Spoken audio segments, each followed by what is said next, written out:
जय हिंद दोस्तों।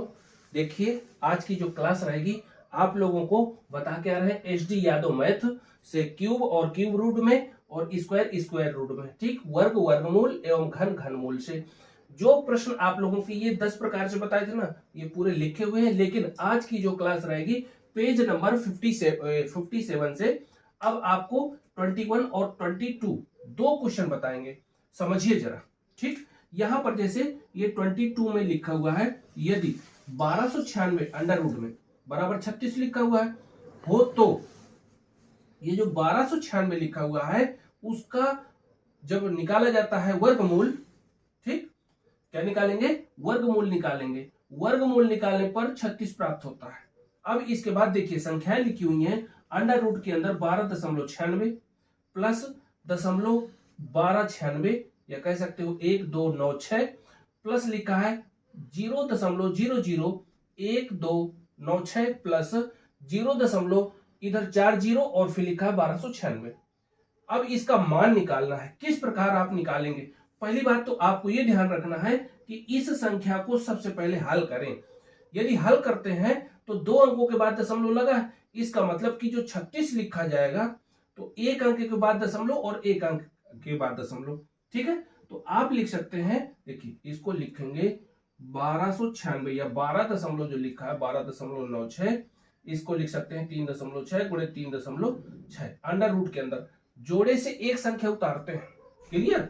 तो यहां पर संख्या लिखेंगे आप एक संख्या उतार के, क्योंकि इस दोनों संख्याओं को थोड़ा ना निकला है, अंडर रूट हटाना भी है, तो आप लिखेंगे 3.6 प्लस, अब इधर 4 अंकों के बाद दशमलव है, तो यदि 4 अंकों के बाद दशमलव है तो यहां से ये बीच की ये दशमलव हटाए, 2 अंक इधर 2 अंक की इधर, ये दशमलव जब लगाएंगे तो ये 4 अंक बना देगा।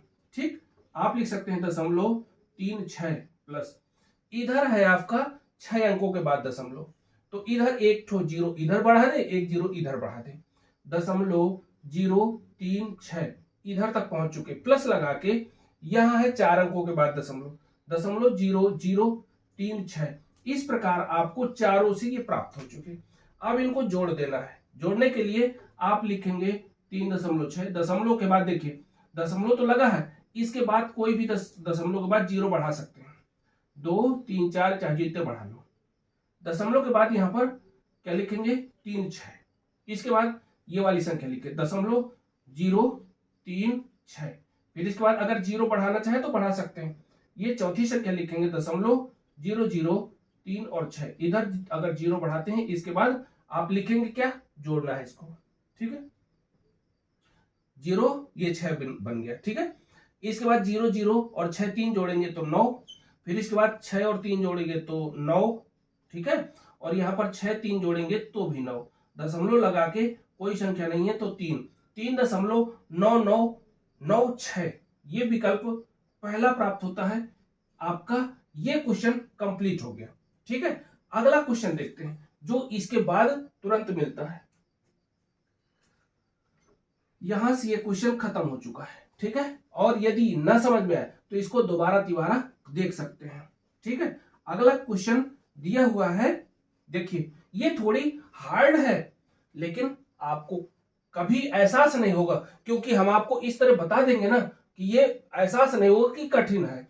क्यों? क्योंकि देखिए कुछ मान दिए हैं, लगभग में दिए हैं, जैसे एग्जाम्पल दिया हुआ है ये अंडर रूट में 13 ये लिखा हुआ है, कहता है कल्पना कीजिए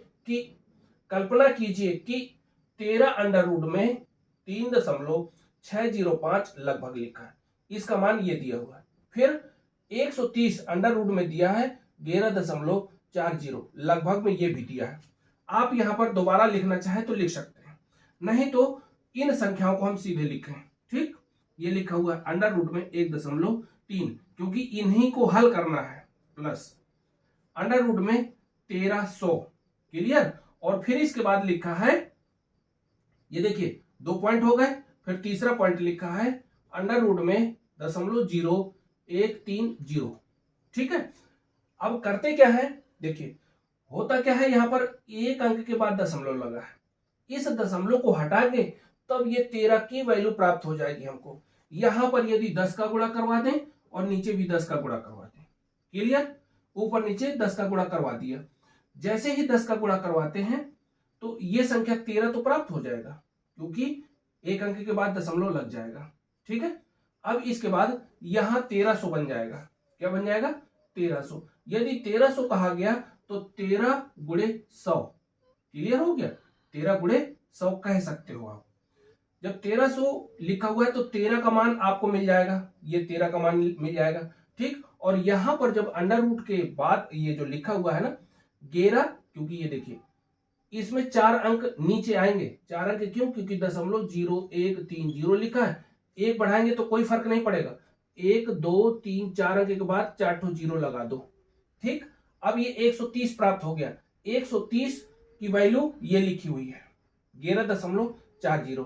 ठीक, इसकी जगह में आप लिख सकते हैं 130 अंडर रूट के अंदर, जबकि अंडर रूट के अंदर ये भी आएगा तो 100 गुणे 100 लिख सकते हैं। क्लियर?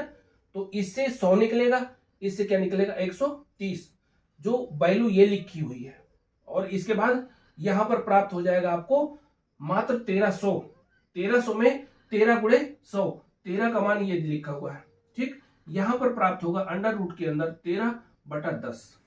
ठीक, अंडर रूट जो लिखा हुआ है 13, तो 13 की वैल्यू ये लिखी हुई है। इनकी सभी की वैल्यू लिखेंगे और वैल्यू लिखने के बाद ये आपका सी नंबर प्राप्त हो जाएगा, जो 37.304 लिखा हुआ है। ओके, सभी मान हम आपको बता दिए किस प्रकार हल करेंगे, और इसी तरह आपको नेक्स्ट क्लास में इससे भी थोड़ी हार्ड सवाल बताएंगे। और आप ध्यान रखिएगा, यदि आप हमारी क्लास में जुड़े रहेंगे तो हम आपको कंप्लीट करवाते रहेंगे नेक्स्ट जो क्वेश्चन आएंगे, क्योंकि अभी हमारे पास 10 प्रकार के प्रश्न दिए हुए हैं।